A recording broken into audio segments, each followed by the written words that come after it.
Ako po yung pasyente. Oo nga po, punta po kayo sa MMG school po ito. Ngunit hindi po, pasyente po yung apelyado ko. Nagsimula po ako 1994 sa office po sa lending po, sa law office po ni Sir Oni. At ito po yung kauna-unahang naging trabaho ko. At ito po yung dumating sa isip ko na sinabi ni Sir Oni. Sabi niya sa akin, alam mo Inin, hindi naman kailangan maging sobrang galing ka. Kasi pag sobrang galing ka na, loko-loko ka na nun. Kailangan mo lang maging masipag ka, may dedikasyon ka sa trabaho mo, at iniintindi mo kung ano yung inuutos ko sa'yo.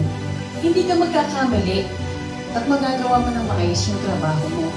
At yun po yung naging inspirasyon sa pagtatrabaho. Na maging masipag, kuminsan ko tinatamad din, pero pag naalala mo kung sinasabi ko sa kanila, dapat masipag ka, dapat may dedikasyon ka. Kahit po medyo mahirap yung trabaho, hindi siya napapagod ka. Pero pag meron ka pong malasakit sa trabaho, hindi mo mamamalayan kung 25 years ka na.